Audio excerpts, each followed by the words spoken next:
Merhaba arkadaşlar, örgü kanalıma hoş geldiniz. Hem kız bebek hem de erkek bebekler için yapabileceğiniz örgüsü kolay tığ işi bir bebek hırkası yaptım. Bugün bunun anlatımını sizlerle paylaşmak istiyorum. Ben bugün bu iki rengi kullanarak hem kız bebek hem erkek bebek kullanabilsin diye yaptım. Siz istediğiniz renkleri kullanarak bu hırkayı örebilirsiniz. Hırka örgüsüne yakadan zincir yaparak başlıyoruz. Yapacak olduğunuz bebeğin büyüklüğüne göre istediğiniz kadar zincir yapabilirsiniz. 0-1 yaş için benimle aynı sayıda başlayabilirsiniz arkadaşlar. Ben bugün hırka anlatımını 6 aylık bebek için yapıyorum. Siz 3 aylık bebek için yapacaksanız bu roba sırasını benim yaptığımdan bir sıra önce bırakırsanız hırkanın büyüklüğü küçük olacaktır. 1 yaşındaki çocuk için yapıyorsanız da roba sırasını bir sıra fazla yaparsanız 1 yaş çocuk için olacaktır. 1-2 yaş arası çocuklar için yapmak istiyorsanız yine aynı sayıda başlamanızda hiçbir sakınca yoktur arkadaşlar.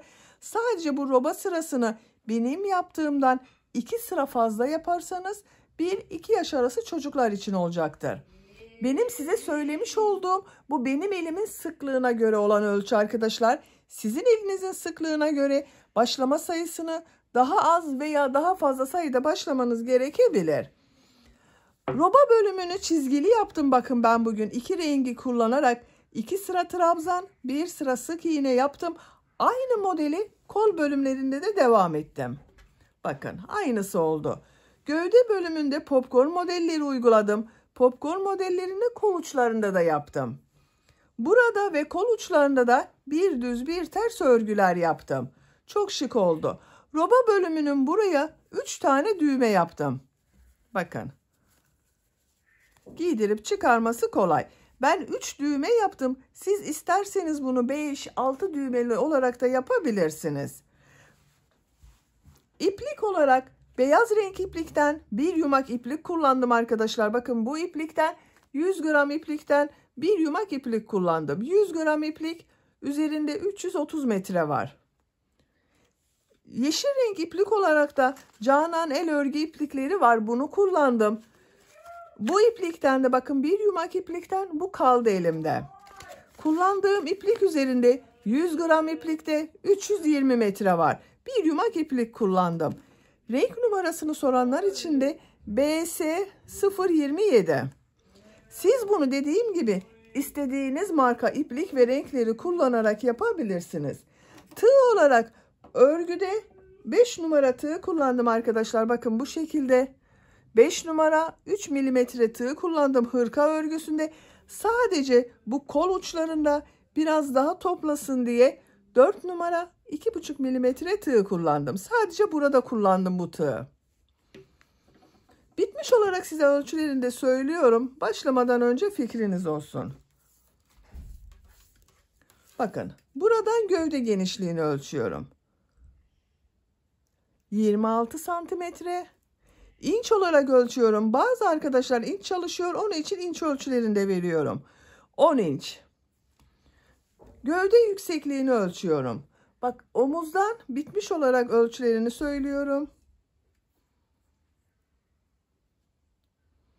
33 santimetre.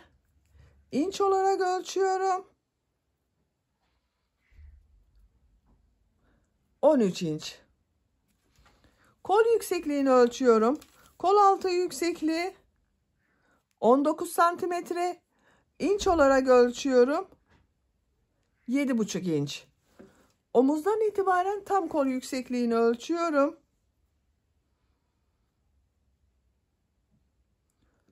18 santimetre yükseklik var. Bu ölçü standart bebek ölçüsüne göre 6 aylık bebek için ideal bir ölçü. Ama dediğim gibi sizin bebeğinizin kilosuna göre daha büyük ölçü veya daha küçük ölçüde kullanmanız gerekebilir. Siz farklı büyüklüklerde yapmak istiyorsanız bebekler için olan standart beden ölçü tablosunu hazırladım. Bu videonun açıklama bölümüne tabloyu ekliyorum. Siz o tabloya bakarak roba yüksekliğini, gövde yüksekliğini ve gövde genişliğini, kol boyunu ona göre ayarlama yaparak istediğiniz ölçüde bu hırkanın örgüsünü yapabilirsiniz. Hazırsanız hep birlikte bu güzel hırkamızın örgüsüne başlayalım. Örgü kanalıma abone değilseniz abone olmayı unutmayın lütfen. Örgü kanalıma abone olmak ücretsiz. Örgü kanalıma ücretsiz abone olup orada bulunan zil şeklinde dokunarak açık yaparsanız kanalıma video yüklediğim zaman ilk önce size bildirim gelir. Örgülerimden herkesten önce sizin haberiniz olur. İzlediğiniz videolarıma beğeni ve yorumlarınızı da yaparsanız çok sevinirim arkadaşlar. Örgü kanalıma ücretsiz abone olup beğeni ve yorumlarıyla da destek olan bütün arkadaşlara ayrıca teşekkür ederim. Hepinize kolay gelsin. İyi çalışmalar. Örgüye yakadan zincir yaparak başlıyoruz. Zincir yapabilmek için ilk ilmeği ben bu şekilde yapıyorum. Size nasıl kolay geliyorsa ilk ilmeği öyle yapabilirsiniz. Zincirleri yapmaya başlıyorum. Çok sıkı zincirler yapmıyorum arkadaşlar. Bakın, çok sıkı zincirler yapmıyorum. 75 zincir yapalım. 75 zinciri yaptım. Çok sıkı zincirler yapmadım bakın. 75 zincirin kaç santimetre olduğunu ölçüyorum.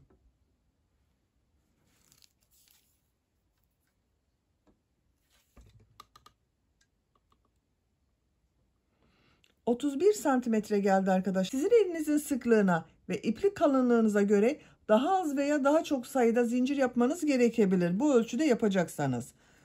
İnç olarak da ölçüyorum. İnç ölçüsüyle çalışan arkadaşlar için ölçüyorum. Bakın 12 inci çok az geçti. Bu zincirler üzerine trabzanlar yapacağız. Trabzanları yaparken yaka ayrımlarında yapacağız arkadaşlar. Tığ üzerine iplik alıyorum. 3 ilmek atlıyorum. 1, 2, 3, 4. ilmeğe trabzan yapıyorum. Bu 3 ilmek atladığımda bir trabzan arkadaşlar.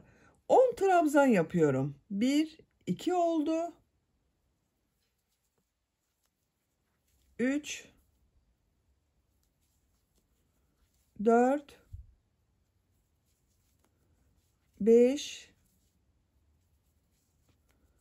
6, 7, 8, 9, 10. Bakın 10 trabzanı yaptım. Tığ üzerine iplik alıyorum. Bakın diğer ilmek üzerine, aynı ilmeği değil, diğer ilmek üzerine 3 trabzan yapıyorum. Arttırma yeri için yapıyoruz bu 3 trabzanı bakın arkadaşlar. Aynı ilmeğe yapıyorum 3 trabzanı da.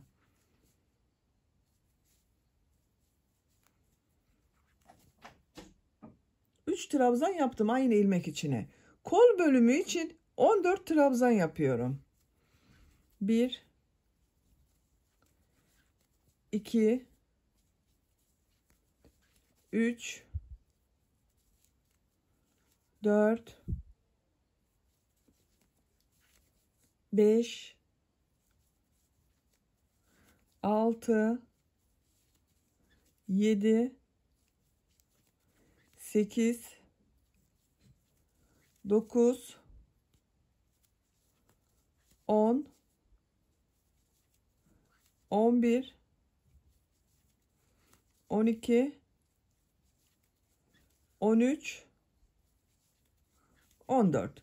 Kol bölümü için bakın buraya 14 trabzan yaptım. Tığ üzerine iplik alıyorum. İkinci bakın bu ilmek üzerine 3 trabzan yapıyorum.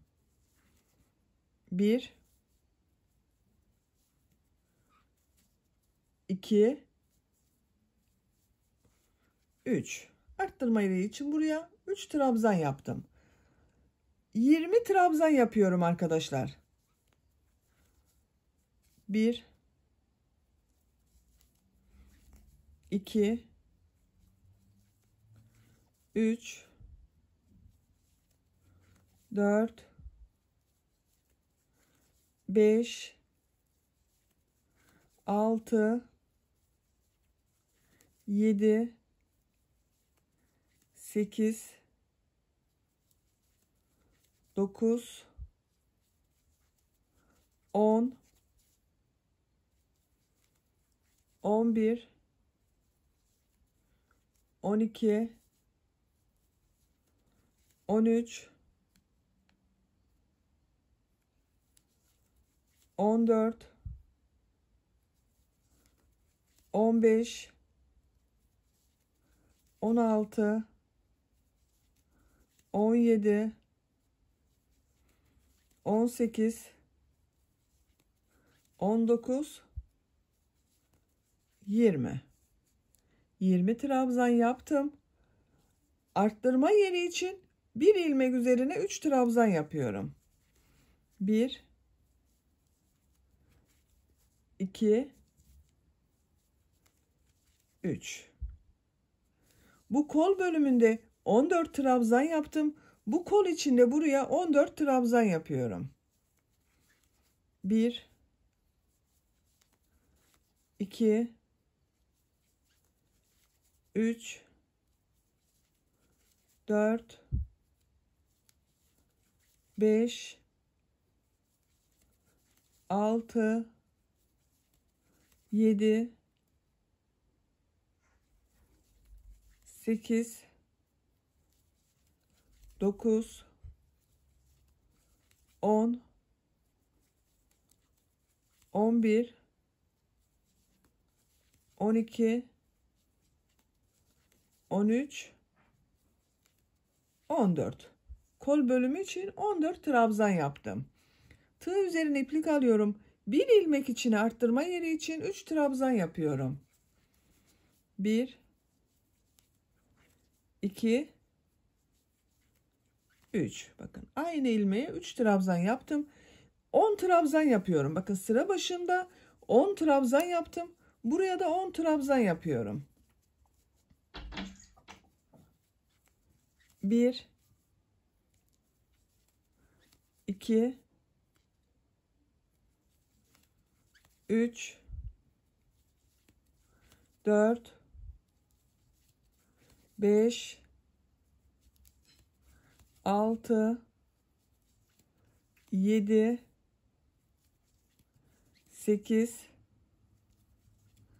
9, 10. Bakın yaka ayrımlarını bu ilk sırada yaptım arkadaşlar. 10 trabzan yaptım. Kollar için 14 trabzan yaptım. Bakın buranın ikisinin toplamı 20 trabzan da buraya yaptım. Siz bunu 1 yaş çocuk için yapıyorsanız 87 zincir ile başlayabilirsiniz. 87 zincir ile başladığınız zaman bu ön bölümleri 11 trabzan, yine buralarda birer arttırma trabzan ayıracaksınız arkadaşlar. Kol bölümlerini 18 trabzan, arka bölümü de 22 trabzan yapabilirsiniz. O zaman 1 yaş ölçüde olacaktır. Benim size vermiş olduğum bu ölçüler benim elimin sıklığına göre arkadaşlar. Sizin elinizin sıklığına göre daha fazla sayıda da yapmanız gerekebilir. İkinci sıradayız. İkinci sırada arttırmaları burada yaptığımız bu 3 trabzan vardı. Bakın bir ilmek içine 3 trabzan yaptım. Bunun ortada bulunan ilmekler üzerine arttırma yapacağız. Bir zincir yapıyorum. Örgüyü çeviriyorum. İlk ilmek üzerine trabzan yapıyorum. Diğer ilmekleri de trabzan yapıyorum.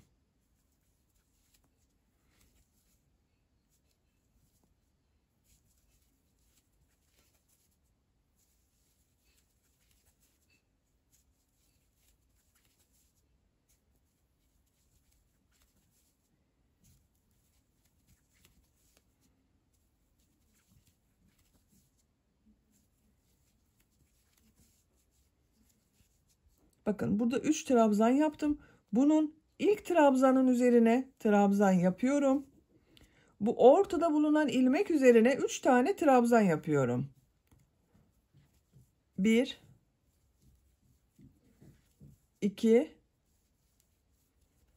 3. Bakın aynı ilmeğe 3 trabzan yaptım.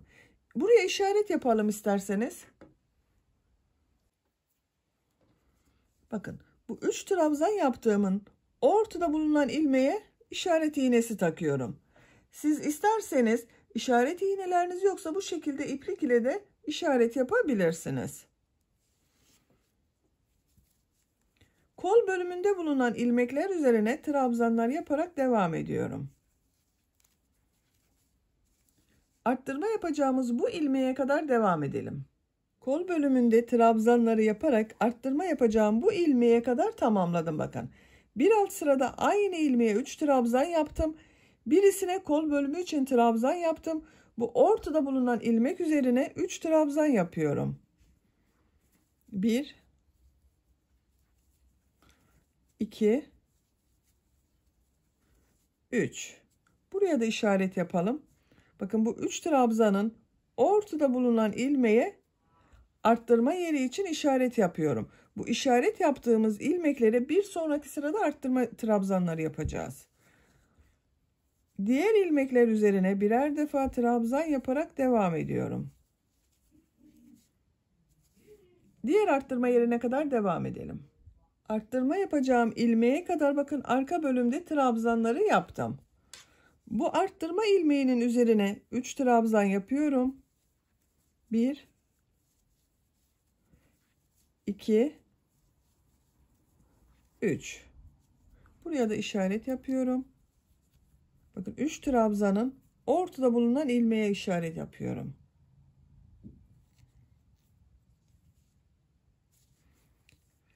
Kol bölümünde bulunan ilmeklere trabzan yaparak devam ediyorum. Arttırma yerine kadar devam edelim. Arttırma yapacağım bu ilmeğe kadar bakın kol bölümünde trabzanları yaptım. Bu ilmek üzerine 3 trabzan yapıyorum. 1 2 3. Ortada bulunan ilmeğe yine işaret yapıyorum.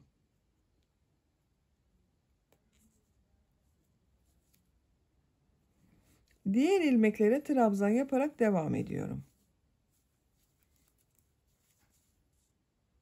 Sıra sonuna kadar devam edelim. Sıra sonuna kadar tamamladım. Sıra sonunda bakın bir ilmek kaldı arkadaşlar. İlk sırada 3 ilmek atlayarak yaptığım bir trabzan vardı. Bunun üzerine trabzan yapıyorum. Bu 3. zincir bakın. Bu zincir üzerine bir trabzan yapıyorum. Burası bakın düzgün görünüyor. Son trabzanı da buraya yaptım. 2, 4, 6, 8, 10, 11 trabzan oldu bakın bu arttırmalardan sonra. Şekline bakalım. Bu şekilde oldu. 2 sıra beyaz renk ile yaptım. 3. sıradayız. 3. sırada ben bu renk ile bir sıra sık iğne yapıyorum. Bu arttırma yerlerinde yine 3'er sık iğne arttırması yapacağız.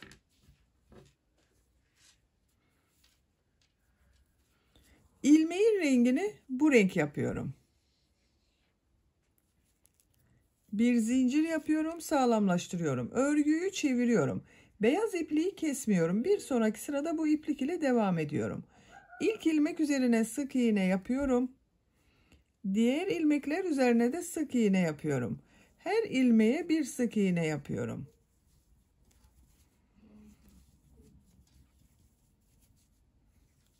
Arttırma yapacağımız buraya kadar sık iğneler yapıyorum.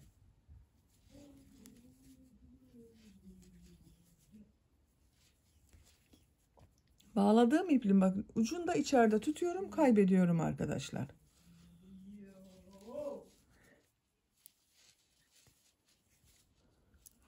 Arttırma için işaret yaptığım ilmeğe geldim. Bakın buna geldim. Çıkarıyorum. Bu ilmek üzerine 3 sık iğne yapıyorum. 1 2 3. 3 sık iğneyi yaptım. Tekrar ortada bulunan ilmeğe bir sonraki sırada arttırma yapmak için işaret yapıyorum. Diğer ilmeklere birer defa sık iğne yapıyorum. Arttırma yapacağımız bu ilmeğe kadar devam edelim. Arttırma yapacağım ilmeğe kadar sık iğneleri yaptım. İşareti çıkarıyorum. Bu ilmeğe 3 sık iğne yapıyorum. 1 2 3. 3 sık iğneyi yaptım. Bir sonraki sıra için ortada bulunan bakın ilmeğe işaret takıyorum. Diğer ilmeklere birer defa sık iğne yapıyorum. Arttırma yerine kadar devam edelim. Arttırma ilmeğine kadar sık iğneleri yaptım. İşareti çıkarıyorum. Bu arttırma yaptığım ilmeğe 3 sık iğne yapıyorum. 1 2 3 ortada bulunan ilmeğe işaret takıyorum.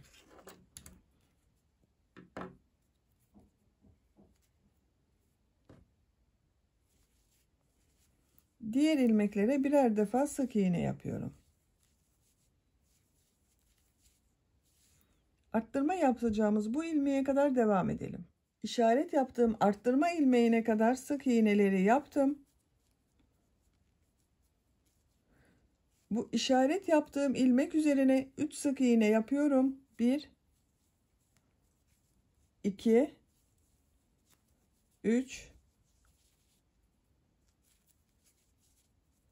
ortada bulunan ilmeğe işaret takıyorum. Diğer ilmeklere birer defa sık iğne yapıyorum. Sıra sonuna kadar devam edelim. Sıra sonuna kadar tamamladım. İpliği burada kesiyorum arkadaşlar. Yeşil renk ipliği kesiyorum. Siz hangi renk yaptıysanız o iplik olacaktır. Bakın bu sırada yeşil renk iplik ile sık iğne sırası yaptım. Bu 4 yerde arttırma yerlerinde 3 sık iğne yaptım yine. Beyaz renk iplik ile devam ediyorum. Bakın burada bekletiyordum beyaz renk ipliği. 4. sıradayım. Bu ilk ilmeğe tığ takıyorum. Beyaz ilmeği o ilmekten çıkarıyorum bakın. Bir zincir yapıyorum. Aynı ilmeğe trabzan yapıyorum. Trabzan sırası yapıyoruz. Diğer ilmeğe trabzan yapıyorum. Her ilmeğe birer defa trabzan yapıyorum. Arttırma için yaptığımız bu işarete kadar devam edelim. Arttırma yapacağım ilmeğe kadar trabzanları yaptım. Bu arttırma ilmeğinin üzerine 3 trabzan yapıyorum. 1 2 3 Diğer ilmeklere birer defa trabzan yapıyorum. Bakın bu sırada trabzan sırası yapıyorum. 3 trabzan yaptım arkadaşlar aynı ilmeğe. Tekrar işaret takalım. Buraya kadar devam edelim. Buraya ve buraya 3'er trabzan yapalım. Diğer ilmekler üzerine birer trabzan yapalım. Sıra sonuna kadar tamamlayalım. Beyaz renk iplik ile trabzan sırasını sıra sonuna kadar tamamladım. Arttırma yerlerinde bakın yine 3'er defa trabzan yaptım. Bir zincir yapıyorum. Örgüyü çeviriyorum. Tekrar beyaz renk iplik ile bir sıra trabzan sırası yapıyorum. İlk ilmek üzerine trabzan yapıyorum. Diğer ilmekleri de trabzan yaparak devam ediyorum. Arttırma yapacağımız buraya kadar devam edelim. Arttırma yapacağım ilmeğe kadar trabzanları yaptım. İşareti çıkarıyorum. Bu işaret çıkardığım ilmek üzerine 3 trabzan yapıyorum.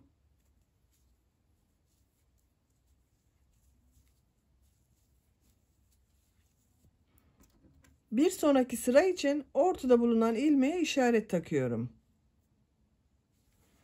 Diğer ilmeklere birer defa trabzan yapıyorum. Trabzanlar yapalım. Bu işaret yaptığımız ilmeklere de arttırma trabzanı olarak 3'er trabzan yapalım. Sıra sonuna kadar tamamlayalım. Sıra sonuna kadar tamamladım. Arttırma yerlerinde yine arttırmaları yaptım. Arttırma yapacağım ilmeklere bakın işaret taktım.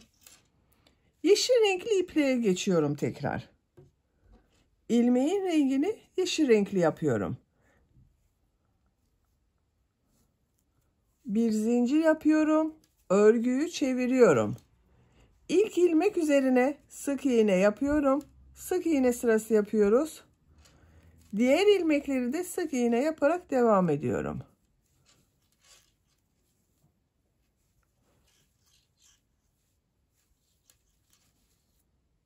Arttırma yapacağımız buraya kadar devam edelim.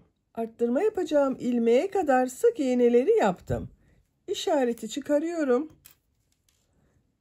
Bu işaret yaptığım ilmek üzerine 3 sık iğne yapıyorum. 1 2 3. Ortada bulunan ilmeğe yine işaret takıyorum. Bir sonraki sırada arttırma yapacağız oradan. Diğer ilmeklere birer defa sık iğne yapıyorum.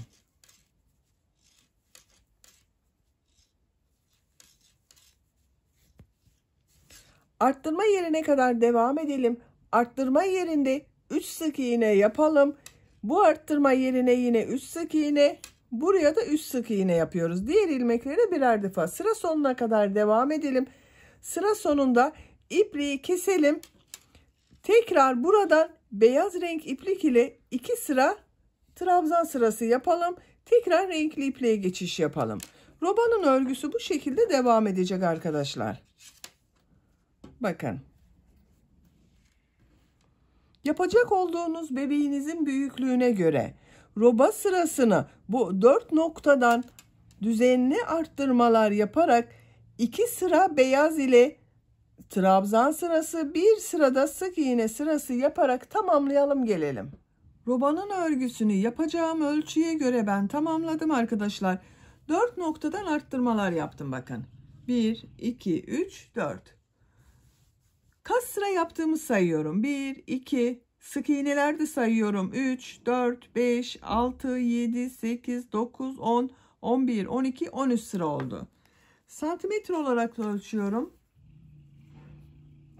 10 santimetre yükseklik var. Benim yapacağım ölçü için yeterli. Siz bir beden büyük olsun istiyorsanız bir sıra daha arttırmalar yapabilirsiniz. Ben bu sıradan itibaren kolları gövdeden ayırıyorum. Örgüye gövdenin örgüsüyle devam ediyorum. Bakın 4 yerde yeşil renk iplik ile sık iğneler yaptım. Arada ikişer sıra trabzan sırası yaptım beyaz renk iplik ile. Bir zincir yapıyorum. Örgüyü çeviriyorum. İlk ilmek üzerine trabzan yapıyorum. Diğer ilmekleri de trabzan yaparak devam ediyorum. Trabzan sırası yaparak kolları gövde bölümünden ayıracağız arkadaşlar. Arttırma yaptığımız yere kadar devam edelim. Arttırma yapacağım ilmeğe kadar trabzanları yaptım. Bu arttırma yerine 2 trabzan yapıyorum.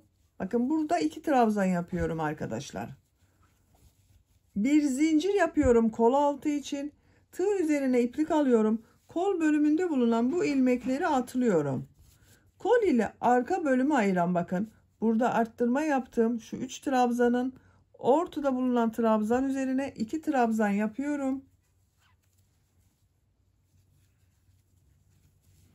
Bakın ön ve arka bölümleri burada birleştirdik arkadaşlar. Kol altında bir zincir yaptım. Diğer ilmekler üzerine trabzan yaparak devam ediyorum. Diğer arttırma yaptığımız buraya kadar devam edelim. Diğer arttırma yapacağım yere kadar trabzanları yaptım. Bu arttırma ilmeğine bakın ortada bulunan ilmek üzerine 2 trabzan yapıyorum. Kol altı için bir zincir yapıyorum. Tığ üzerine iplik alıyorum. Kol bölümünde bulunan bütün trabzanları atlıyorum. Bakın burada bulunan bu 3 ilmekten ortada bulunan ilmek üzerine 2 trabzan yapıyorum. 1 2. Diğer ilmeklere birer defa trabzan yapıyorum.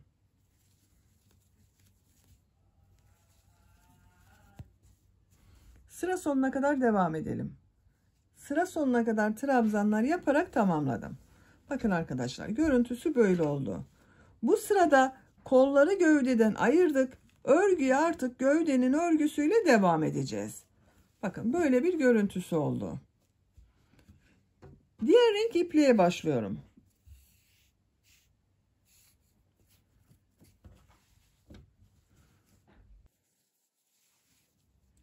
İlmeğin rengini bakın bu renk yapıyorum. Bir zincir yapıyorum. Örgüyü çeviriyorum.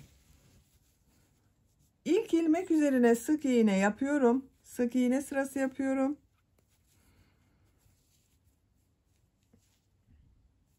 Diğer ilmeklere de sık iğne yaparak devam ediyorum. Her ilmek üzerine bir sık iğne yapıyorum yine.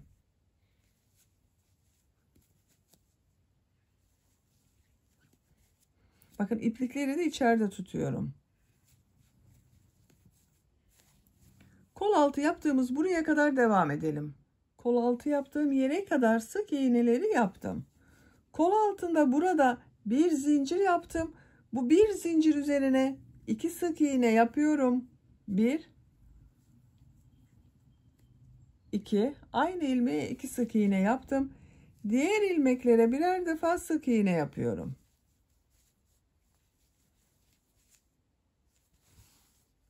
Diğer kol altına kadar devam edelim. Diğer kol altına kadar sık iğneleri yaptım. Burada bulunan bir zincir üzerine 2 sık iğne yapıyorum. 1 2 diğer ilmeklere birer defa sık iğne yapıyorum.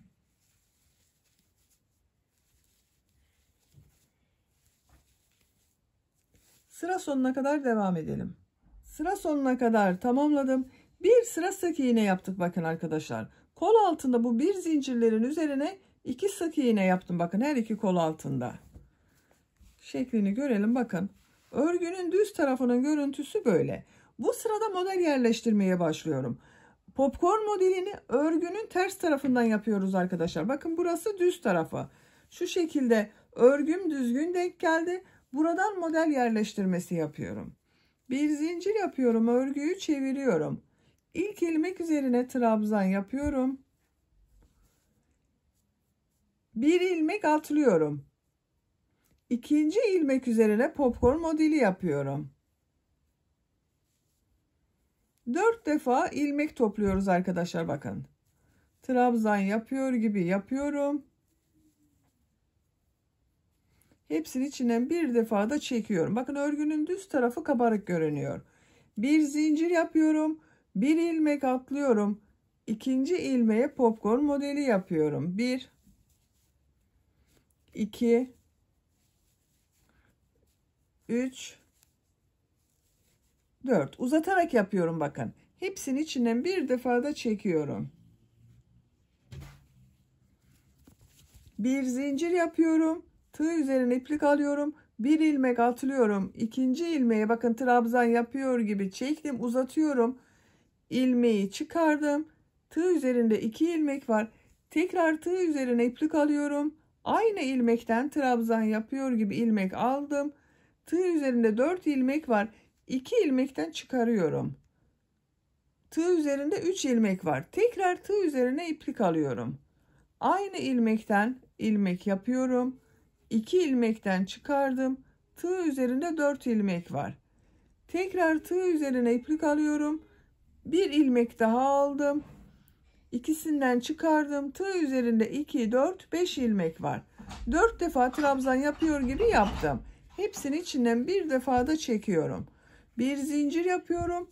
Bir ilmek atlıyorum. İkinci ilmeğe yine popcorn modeli yapıyorum.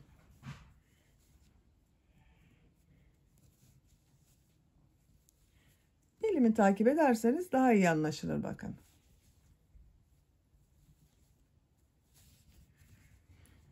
Hepsinin içinden bir defa da çekiyorum. Örgünün düz tarafının görüntüsü böyle oluyor arkadaşlar.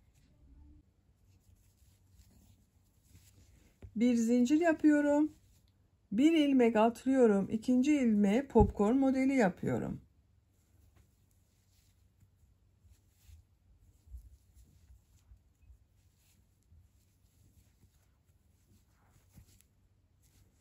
Bir zincir yapıyorum. Bir ilmek atlıyorum. Popcorn modeli yapıyorum.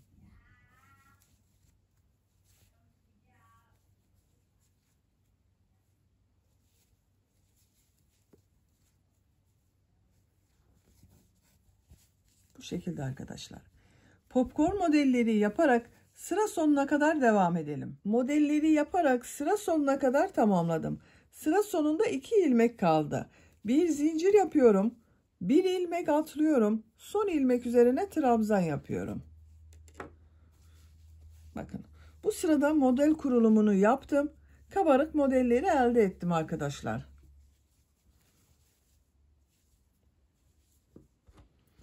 sık iğne sırasındayız. Modeller bir sıra sık iğne, bir sırada bu popcorn modeliyle devam edecek arkadaşlar. Bir zincir yapıyorum, örgüyü çeviriyorum. Sık iğne sırası yapıyoruz. İlk ilmek üzerine sık iğne yapıyorum. Bu bir zincirli boşluğa sık iğne yapıyorum. Bakın buraya sık iğne yapıyorum. Bir zincirli boşluğa sık iğne yapıyorum. Bir model üzerine sık iğne yapıyorum. Bir de bu bakın iki model ortasında bulunan bir zincirli boşluklara sık iğne sırası yapıyoruz arkadaşlar. Sıra sonuna kadar devam edelim. Sık iğneler yaparak sıra sonuna kadar tamamladım. Sık iğneleri bakın bir iki model ortasında bulunan boşluğa yaptım. Bir de model üzerinde bulunan ilmeğe yaptım arkadaşlar. Sıra sonundayım. Son model üzerine de bir sık iğne yaptım. Burada bakın bir alt sırada bir ilmek atladım, popcorn modeli yaptım. Burada bir zincir yapmam gerekiyordu arkadaşlar. Onu unuttum. Buraya bir sık iğne yapıyorum bakın. Bu atlama yaptığım boşluğa bir sık iğne yapıyorum. Bu en sonda bulunan trabzanın üzerine bir sık iğne yapıyorum. Bakın. Bir alt sırada unuttum ama ondan hiçbir şey olmayacaktır. Bakın düzelttik burada. Bir zincir yapıyorum. Örgüyü çeviriyorum. Model yaptığımız sıradayız. İlk ilmek üzerine trabzan yapıyorum. Bir zincir yapıyorum. Bakın bu sefer zinciri yaptım. Bir ilmek atlıyorum. İkinci ilmek üzerine popcorn modeli yapıyorum.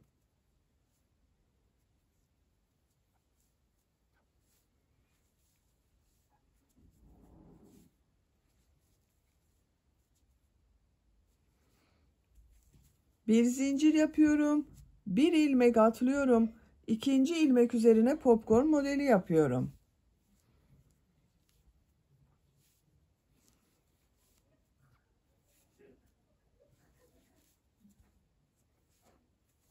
Bir zincir yapıyorum. Bir ilmek atlıyorum. İkinci ilmek üzerine popcorn modeli yapıyorum.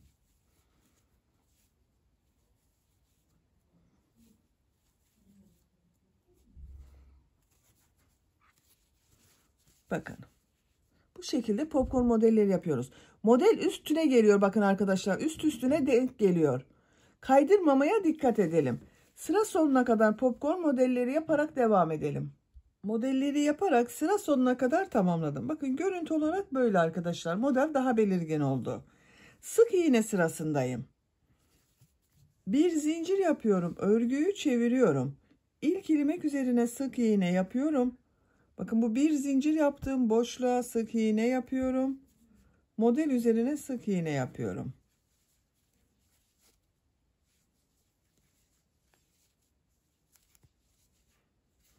Sıra sonuna kadar devam edelim.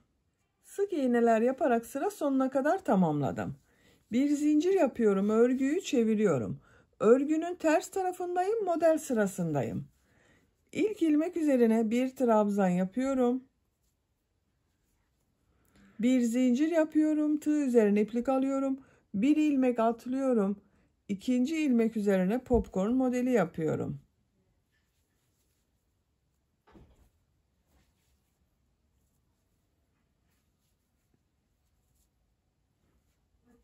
Bir zincir yapıyorum.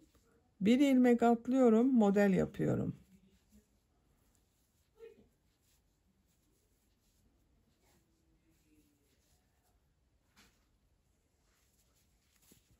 Bakın arkadaşlar. Yine modeller üst üstüne denk geliyor bakın. Kaydırma yapmadım. Model sırası bir sıra sık iğne, bir sıra model sırasından oluşuyor arkadaşlar. Gövde bölümünün örgüsünü tercihinize göre istediğiniz kadar model sırasını tekrarlayarak tamamlayalım. Modelleri yaparak sıra sonuna kadar tamamladım. Sıra sonunda yine bir zincir yaptım, bir ilmek atladım, bir trabzan yaptım. İkinci model sırasını tamamladım. Burada ben renk değiştirmek istiyorum arkadaşlar. Bakın üçüncü model sırasına başlayacağız. Sık iğne sırasındayım. Bu sırada beyaz renk ipliğe geçiş yapıyorum. Siz isterseniz tek renk olarak bu gövde bölümünü devam edebilirsiniz. Ben iki rengi de kullanmak istiyorum. İlmeğin rengini beyaz renk yapıyorum. Bir zincir yaptım, sağlamlaştırdım. Örgüyü çeviriyorum. İlk ilmek üzerine sık iğne yapıyorum. Bakın iplikleri de içeride tutuyorum. Sık iğne sırası yapıyoruz. Bu bir zincirli boşluğa sık iğne yapıyorum. Model üzerinde bulunan bu ilmeğe sık iğne yapıyorum. İki model ortasına sık iğne yapıyorum. Sık iğne sayılar hiç değişmiyor. Her sırada aynı olacak arkadaşlar. Bakın iki model ortasına sık iğne yapıyorum. Model üzerine sık iğne yapıyorum. Bu şekilde bakın. Üçüncü model sırasını beyaz renk iplik ile başladım. Sıra sonuna kadar sık iğneler yaparak devam edelim. Bir zincir yapıp geriye dönelim. Model yerleştirmesini yapalım. Gövde bölümünün örgüsünü tercihinize göre bu renk sıralamalarını yapabilirsiniz. Tek renk yapabilirsiniz, iki renkli yapabilirsiniz veya farklı renkler kullanarak rengarenk de yapabilirsiniz arkadaşlar. Gövde bölümünün örgüsünü tercihinize ve yapacak olduğunuz bebeğin büyüklüğüne göre model sıralarını tekrarlayarak tamamlayalım. Gövde örgüsünü 11 model sırası olarak tamamladım. 1, 2, 3, 4, 5, 6, 7, 8, 9, 10, 11. Santimetre olarak da ölçüyorum. Sadece model yaptığım sıraları ölçüyorum bakın. 18 santimetre yükseklik var. İnç olarak ölçüyorum. 7 inç. İpliği burada kesiyorum.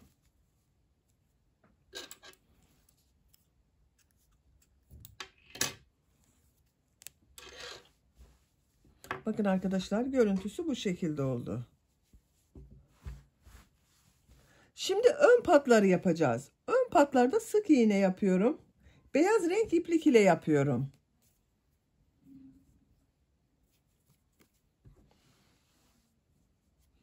Bu ipliği kestiğim bak. Buradan beyaz renk iplik ile bir ilmek yapıyorum. Bir zincir yaptım, sağlamlaştırdım. Aynı ilmeğe sık iğne yapıyorum. Bak, bu gördüğüm ilmekleri de sık iğne yapıyorum. İpliklerin ucunu da içeride tutuyorum.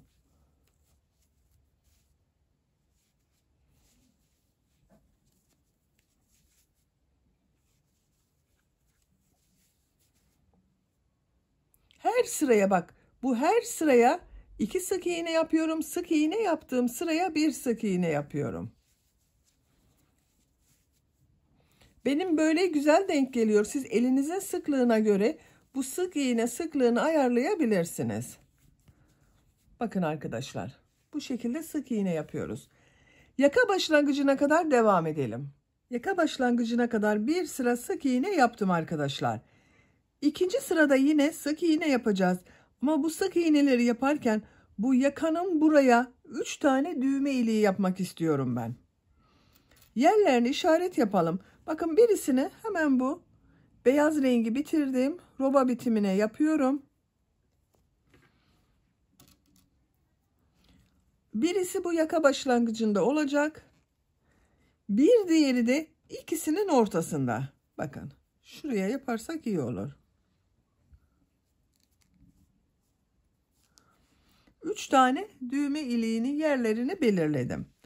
Bu gövde bölümünde de bakın arkadaşlar, burayı söylemeyi unuttum. Modelden sonra bir sıra sık iğneyi yaptım. Sık iğneyi bitirdikten sonra ipliği kestim.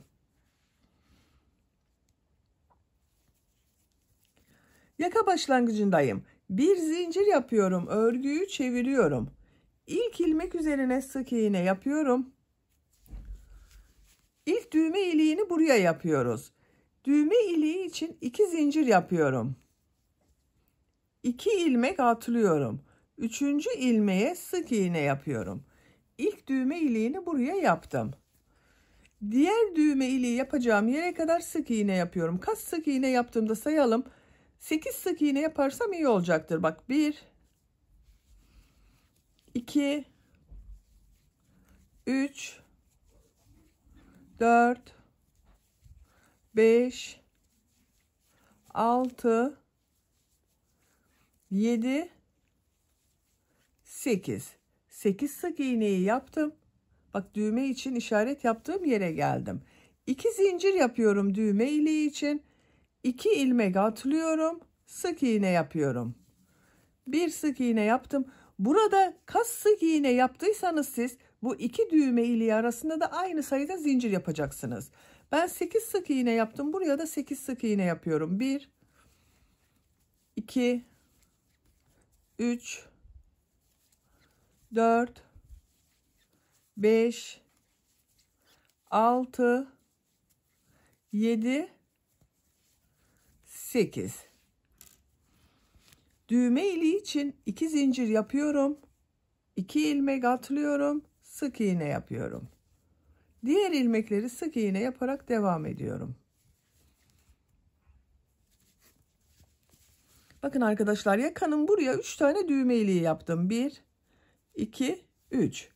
Sıra sonuna kadar sık iğne yaparak devam edelim. Sık iğne yaparak sıra sonuna kadar tamamladım. Ben buraya 3 düğme iliği yaptım. Siz tamamını düğme iliği yapmak istiyorsanız arkadaşlar, burada yaptığınız aralıklarla düğme ilikleri yaparak buraya kadar tamamlayabilirsiniz. Bir zincir yapıyorum, örgüyü çeviriyorum. Bu sırada bir sıra yarım trabzan yapıyorum. İlk ilmek üzerine bak yarım trabzan yapıyorum. Yarım trabzanı bu şekilde yapıyorum. Bak, gösteriyorum. Tığ üzerine iplik alıyorum. Trabzan yapıyor gibi ilmek aldım. Tığ üzerinde 3 ilmek var. Hepsini içinden bir defada çekiyorum. Yarım trabzan oluyor. Her ilmeğe bir yarım trabzan yapıyorum.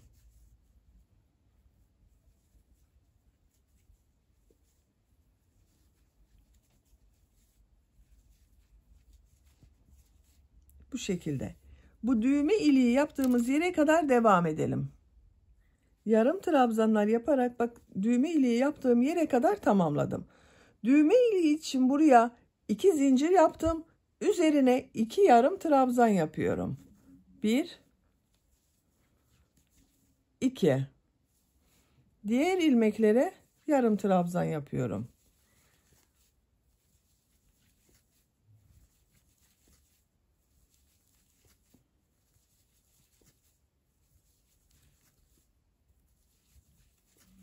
Bak, diğer düğme iliği yaptığım yere geldim.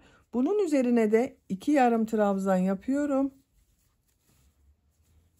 Diğer ilmeklere birer defa yarım trabzan yapıyorum.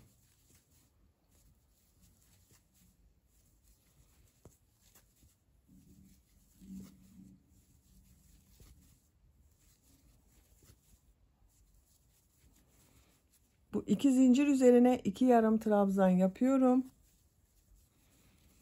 Son ilmek üzerine bir yarım trabzan yapıyorum. Bakın arkadaşlar, bu sırada düğme ilikleri daha belirgin oldu. 1, 2, 3. Görüntüsü böyle oldu. Diğer tarafa da 2 sıra sık iğne, bir sırada yarım trabzan yapacağız. Burada yaptığımızın aynısını. Oraya düğme iliği yapmayacağız. Oraya geçmek için yakanın çevresinde sık iğne yaparak devam ediyorum. Bir zincir yapıyorum.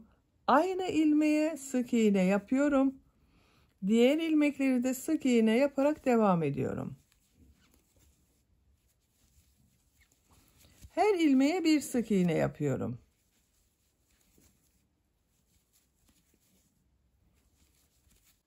Bakın, bu şekilde sık iğneler yapıyoruz. Yakanın çevresinde sık iğne yaparak diğer yaka başlangıcına kadar devam edelim. Yakanın çevresinde sık iğne yaparak bakın buraya kadar tamamladım. Bu ipliği burada bekletiyorum arkadaşlar. Bak, burada düzgün bir görüntü elde ettik. Burada da son sırada düzgün bir görüntü elde etmek için bu yaptığım sık iğnelerin devam etmesi gerekiyor. Onun için ilk önce burada 2 sıra sık iğne yapıyorum. İpliğin diğer ucunu çıkarıyorum bak. Bunu burada bekletiyorum, kesmedim. Yaka başlangıcından buradan ilmekten bir ilmek yapıyorum. Bir zincir yaptım, sağlamlaştırdım. Sık iğne yapıyorum.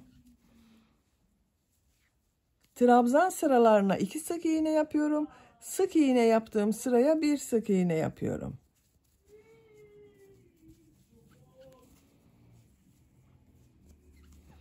Bak 2 sık iğne yaptım. Bu sık iğne sırasına 1 sık iğne yapıyorum.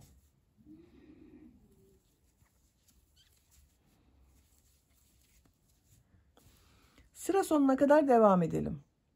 Sıra sonuna kadar sık iğne yaptım. Bir zincir yapıyorum, örgüyü çeviriyorum. Her ilmek üzerine bir sık iğne yaparak devam ediyorum.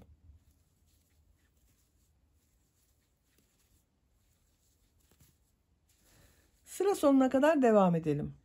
İkinci sırada sık iğne yaparak yaka başlangıcına kadar tamamladım. İpliği burada kesiyorum.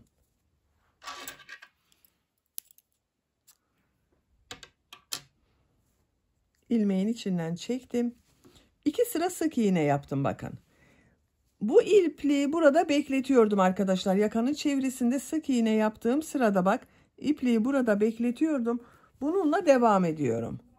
Sık iğne yaparak devam ediyorum. İlmek üzerine sık iğne yapıyorum. Bu ilmek üzerine sık iğne yapıyorum. Bu yakanın burada bak, ön patım burada, yarım trabzanlar yaparak devam ediyorum. Tığ üzerine iplik alıyorum. İlk ilmek üzerine yarım trabzan yapıyorum. Diğer ilmekleri de yarım trabzan yaparak devam ediyorum.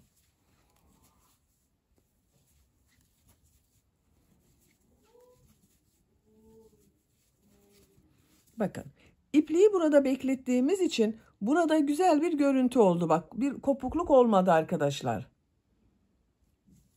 Sıra sonuna kadar yarım trabzan yaparak devam edelim. Son sırada yarım trabzan yaparak bakın diğer patı da tamamladım arkadaşlar. Buranın aynısı oldu. Buraya düğme iliği yapmadık bakın.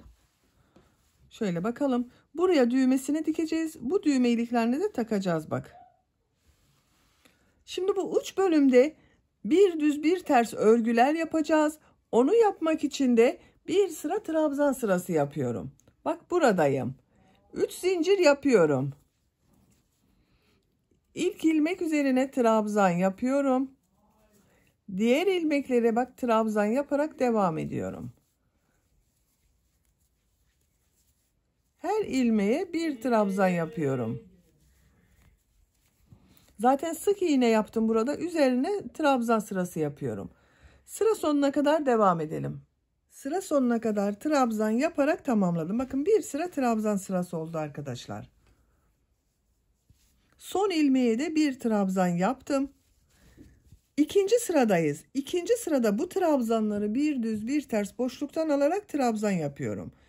3 zincir yapıyorum. Örgüyü çeviriyorum. Bak bu ilk trabzanı düz taraftan boşluktan alıyorum. Trabzan yapıyorum. Bunu ters taraftan şu şekilde boşluktan alıyorum. Trabzan yapıyorum. Düz taraftan boşluktan alıyorum. Trabzan yapıyorum. Ters taraftan boşluktan alıyorum. Trabzan yapıyorum. Bir düz bir ters boşluktan alarak trabzan yapıyorum. Bak üzerine yapmıyorum. Şu şekilde tığ trabzanın boşluğa takıyorum. Trabzan yapıyorum.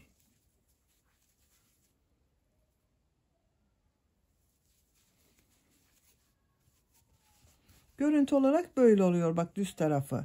Sıra sonuna kadar bir düz bir ters boşluktan alıp trabzan yapalım. Bir düz bir ters boşluktan alıp trabzan yaparak sıra sonuna kadar tamamladım. Sıra sonunda bakın bir trabzan kaldı. Bunu da düz tarafta bak şu şekilde boşluğa takıyorum. Trabzan yapıyorum. Bakın arkadaşlar görüntüsü böyle oldu. Üçüncü sıradayız. 3 zincir yapıyorum. Siz bunu isterseniz 2 zincir de yapabilirsiniz tercihinize göre. Buranın nasıl görünmesini istiyorsanız o şekilde 2 veya 3 zincir yapabilirsiniz. Ben bugün 3 zincir yapıyorum. Bu sırada bu yaptığım trabzanları nasıl görüyorsam o yönde boşluktan alıp trabzan yapıyorum. Ters tarafta görünüyor. Ters taraftan boşluktan alıyorum, trabzan yapıyorum. Düz tarafta görünüyor. Düz taraftan boşluktan alıyorum, trabzan yapıyorum.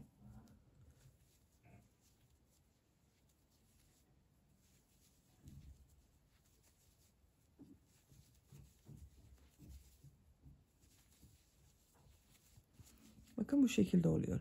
Sıra sonuna kadar devam edelim. Trabzanları nasıl görüyorsam o yönde boşluktan aldım, trabzan yaptım, buraya kadar tamamladım. Bak bu son trabzanı da yine boşluğa tığ takıyorum, trabzan yapıyorum. Ben ipliği burada kesiyorum arkadaşlar. Bakın 1 2 3 sıra oldu. Bir sıra trabzan sırası yaptım. İkinci sırada bir düz bir ters boşluktan aldım, trabzan yaptım. Üçüncü sırada da nasıl görüyorsam o yönde boşluktan aldım, trabzan yaptım. Görüntüsü bakın bu şekilde oldu.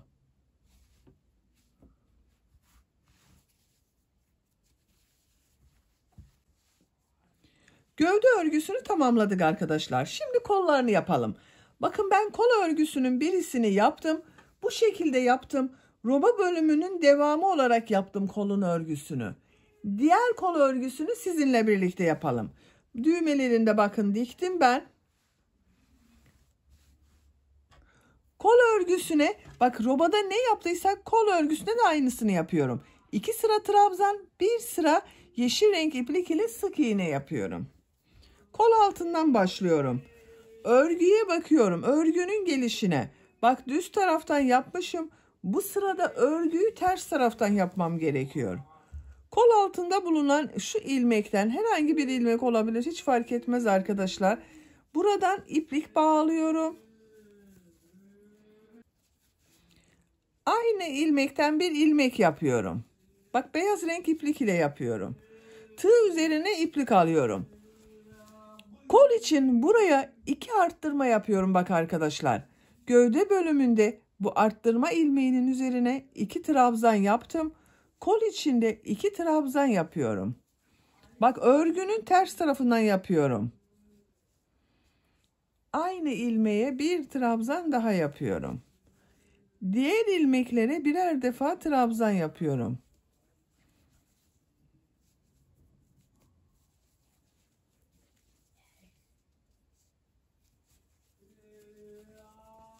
Bakın. Buranın görüntüsü böyle oldu. Gövde bölümünde bak ön bölüm için buraya aynı ilmeğe 2 trabzan yaptım. Kol bölümü için de 2 trabzan yaptım. Diğer ilmeklere birer defa trabzan yapıyoruz. Sıra sonuna kadar devam edelim. Kol çevresinde trabzanlar yaparak bak sıra sonuna kadar tamamladım. Burada arttırma yaptığım ilmeğe geldim. Bakın şu şekilde görelim. Bakın bu arttırma yaptığımız bir ilmek vardı. Gövde bölümünde de arka bölüm için buraya 2 trabzan yaptım. Kol içinde 2 trabzan yapıyorum bu ilmek içine. Bak aynı ilmeğe 2 trabzan yapıyorum.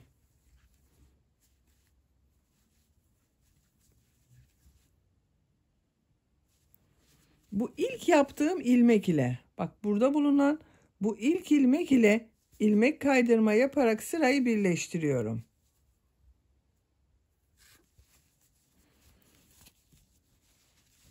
Bakın arkadaşlar birleştirdiğimiz zaman arka bölümün devamı göründü burası. Burası da ön bölümün devamı göründü. Şimdi yeşil renk iplik ile bir sıra sık iğne yapıyorum.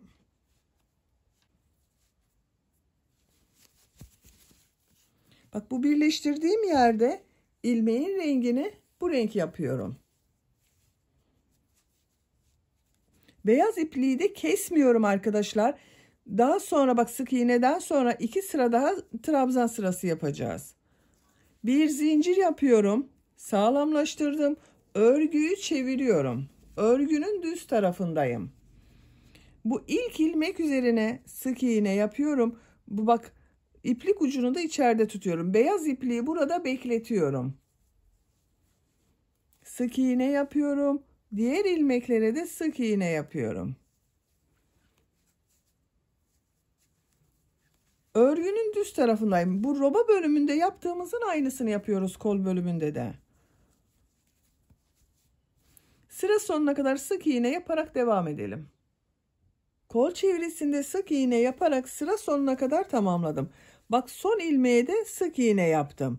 Beyaz ipliği iç tarafa alıyorum. Bu ilk yaptığım ilmek ile ilmek kaydırma yaparak sırayı birleştiriyorum. Bakın bir sıra sık iğne yaptım. Burada bazı arkadaşlar kaç ilmek olduğunu soruyor. Bu bir sıra üzerinde 44 sık iğne var benim arkadaşlar. Beyaz renkli ipliğe geçiş yapıyorum. Bak yeşil ipliği burada bekletiyorum. Beyaz renkli iplikle ilmek rengini beyaz yapıyorum. Bak şu şekilde çektim. 2 zincir yapıyorum. Bir sıra trabzan sırası yapıyorum. Bu gördüğüm ilk ilmek üzerine trabzan yapıyorum. Örgünün düz tarafından yapıyorum. Bak bu ilk sıra trabzanı. Diğer ilmeklere de trabzan yaparak devam ediyorum. Bu roba bölümünde de aynı şekilde ilk beyaz sırayı düz yaptık. İkinci sırayı ters tarafından yaptık. Kolda da aynı devam ediyoruz. Trabzanlar yaparak sıra sonuna kadar devam edelim. Sıra sonuna kadar tamamladım. Son ilmek ile burada bulunan bu ilk ilmeği ilmek kaydırma yaparak sırayı birleştiriyorum. Bakın şu ilmeği arkadaşlar. Tığ takıyorum.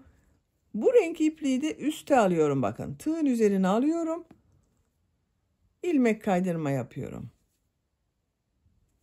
2 zincir yapıyorum. Bak örgünün görüntüsü ters taraftan bu şekilde. Bu ipliği üste aldık arkadaşlar. Bir sonraki sırada yeşil renk iplik ile devam edeceğiz. Düz tarafının görüntüsü böyle bak. Bu bir sıra üzerinde 44 trabzan var. Bu 2 zincirden başka 44 trabzan var. Örgüyü çeviriyorum. Bak 2 zincir yaptım. Örgüyü çeviriyorum. İlk ilmek üzerine bak bu ilk trabzanın üzerine trabzan yapıyorum. Diğer ilmekler üzerine de trabzan yaparak devam ediyorum. Sıra sonuna kadar devam edelim. Sıra sonuna kadar tamamladım. Son ilmek ile bak burada bulunan bu ilk ilmeği ilmek kaydırma yaparak sırayı birleştiriyorum.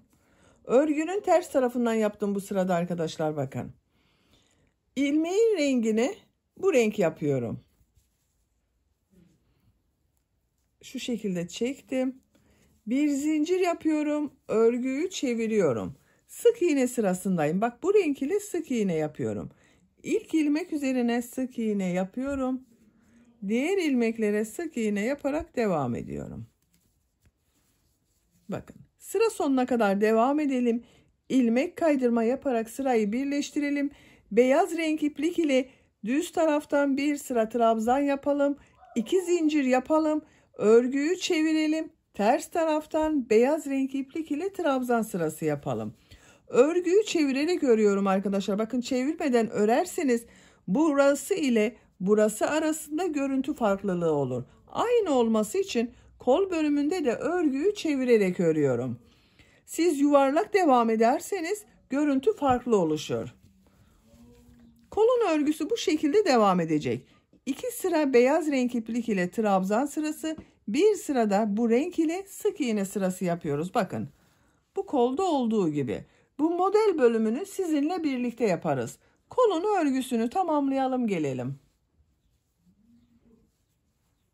Kol örgüsünü ben tamamladım arkadaşlar. Bakın bu şekilde oldu. 2 sıra trabzan sırası, bir sıra sık iğne yaptım. Buraya kadar tamamladım. Diğer kolun örgüsünde bakın aynı yaptım. 1, 2, 3, 4, 5, 6, 7 yerde ikişer trabzan yaptım. Bak burada da aynısını yaptım. 1, 2, 3, 4, 5, 6, 7. Burada sık iğne sırası yaptım. Bak yeşil renk iplik ile. Diğer kolda da bir sıra sık iğne yaptım. Popcorn modeli yaptım. Bir sıra tekrar bir sıra sık iğne yaptım. Daha sonra bu bir düz bir ters örgüleri yaptım. Bu kolda da aynısını yapıyorum. 2 zincir yapıyorum. Örgüyü çeviriyorum. Popcorn modelini örgünün ters tarafından yapıyorduk bak arkadaşlar. Örgünün ters tarafındayım. Tığ üzerine iplik alıyorum. Bu ilk ilmek içine popcorn modeli yapıyorum. Burada yaptığımız popcorn modelini yapıyoruz.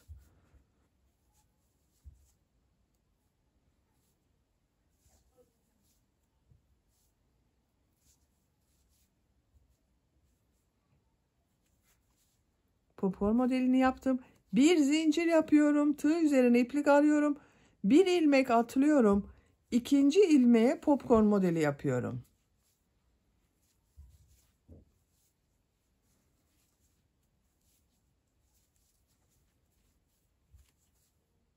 Bir zincir yapıyorum. Bir ilmek atlıyorum. Popcorn modeli yapıyorum.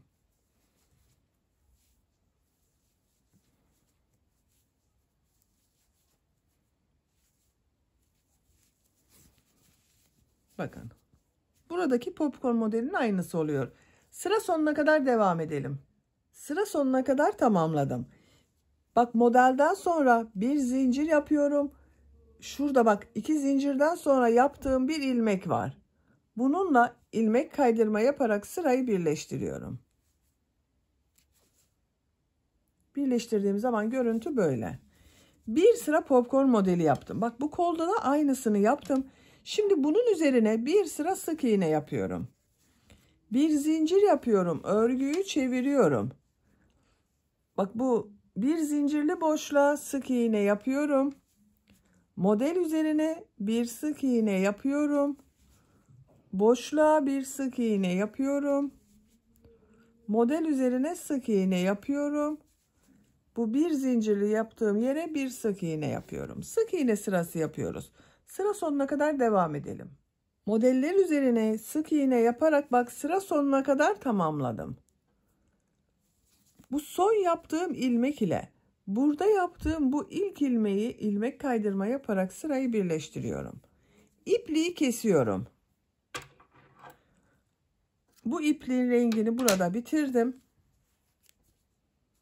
İçinden çektim, bak sağlamlaştırdım. Şimdi bu beyaz renk iplik ile bir düz bir ters örgüleri yapacağız. Onun için bir sıra trabzan sırası yapıyorum. Bak, örgüyü 5 numara tığ kullanarak yaptım. Bu kolun örgüsünü 4 numara tığ ile yapıyorum. 4 numara 2,5 milimetre tığ ile yapıyorum arkadaşlar. Biraz daha sıkı olsun diye bununla yapıyorum. Sizin daha küçük numaralı tığınız yoksa yine aynı numaralı tığ ile örgüye devam edebilirsiniz. Ben bu tığ ile örüyorum bak. Bu ilmekten, ipliği kestiğim ilmekten beyaz renk iplik ile bir ilmek yapıyorum. Bir zincir yaptım, sağlamlaştırdım. Bir zincir yapıyorum. Tığ üzerine iplik alıyorum. İlk ilmek üzerine trabzan yapıyorum. Diğer ilmekleri de trabzan yaparak devam ediyorum. Her ilmeğe bir trabzan yapıyorum.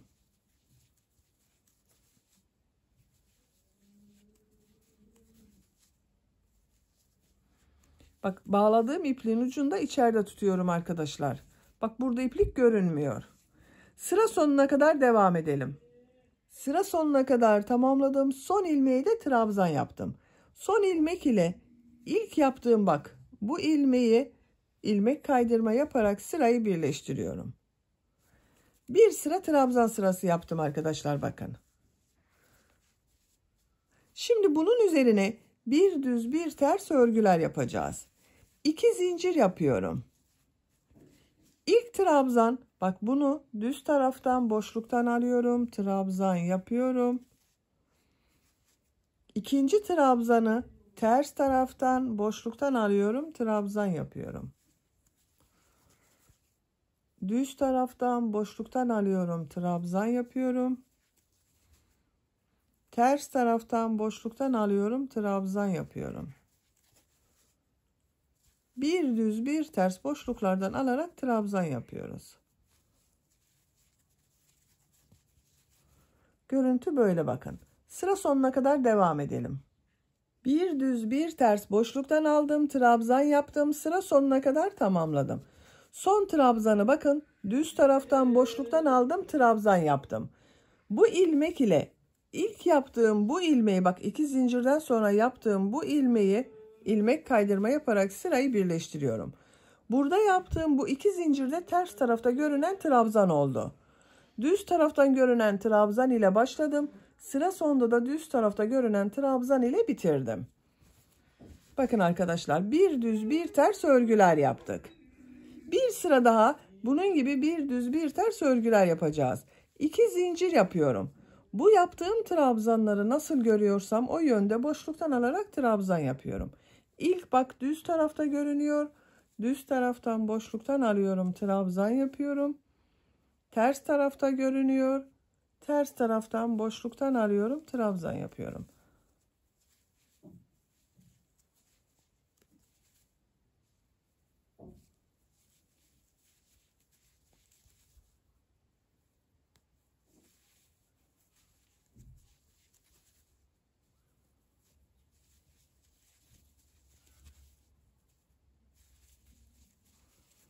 Nasıl görüyorsan o şekilde boşluktan alıp trabzan yaparak sıra sonuna kadar devam edelim.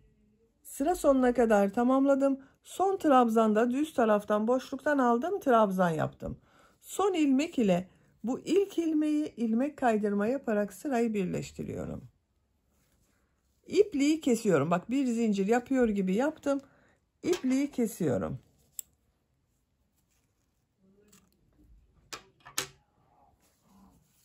İlmeğin içinden çektim.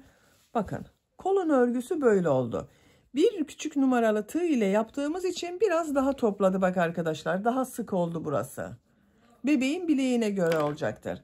Hırkanın örgüsünü de böylece tamamlamış oldum.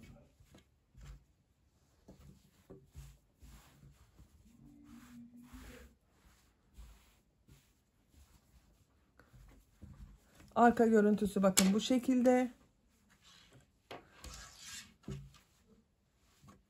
Çok güzel oldu arkadaşlar. Kolları da bakın böyle oldu. Çok güzel oldu. Roba bölümünün devamı olarak yaptık kolu. Çok güzel oldu. Düğmelerini de takıyorum. Bitmiş olarak size hırkanın ölçülerini söylüyorum arkadaşlar.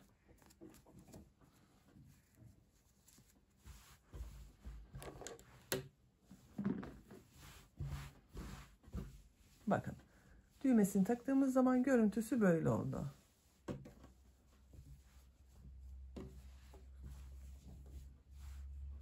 İplik olarak yeşil iplik bu kaldı. Beyaz iplik de tam bitti arkadaşlar. Beyaz ipliği tam bitirdim. Yeşil iplikten de elimde bakın bu kaldı. İkisinden birer adet yumak kullandım.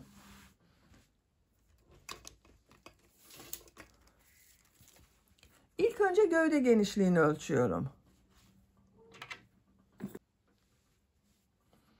Kol altının buradan gövde genişliğini ölçüyorum. 26 santimetre. İnç olarak ölçüyorum. 10 inç. Yüksekliğini ölçüyorum. Kol altının buradan yüksekliğini ölçüyorum. 22 santimetre. İnç olarak ölçüyorum. 8,5 inç. Omuzdan itibaren tam yüksekliğini ölçüyorum.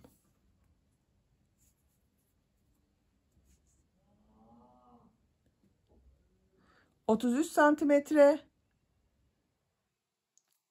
İnç olarak ölçüyorum. 13 inç. Kol yüksekliğini de ölçelim. Kol altı yüksekliğini ölçüyorum bak. 19 santimetre kol yüksekliği var. 7,5 inçte kol yüksekliği var arkadaşlar. Bu ölçüde 6 aylık bebek için güzel bir ölçü oldu. Sizin bebeğiniz kilolu bir bebekse 3 aylık bebek için olur. Zayıf bir bebekse 1 yaşına kadar çok rahat olur arkadaşlar. 1-1,5 yaş için. Böylece bir örgü anlatımının da sonuna gelmiş oldum. Beni dinlediğiniz ve izlediğiniz için hepinize çok teşekkür ederim. Örgü kanalıma abone değilseniz abone olmayı unutmayın lütfen. Örgü kanalıma abone olmak ücretsiz. Örgü kanalıma ücretsiz abone olup orada bulunan zil şeklinde dokunarak açık yaparsanız kanalıma video yüklediğim zaman ilk önce size bildirim gelir. Örgülerimden herkesten önce sizin haberiniz olur. İzlediğiniz videolarıma beğeni ve yorumlarınızı da yaparsanız çok sevinirim arkadaşlar. Sizlerle yeni örgülerde görüşmek dileğiyle. Hoşça kalın, sevgiyle kalın.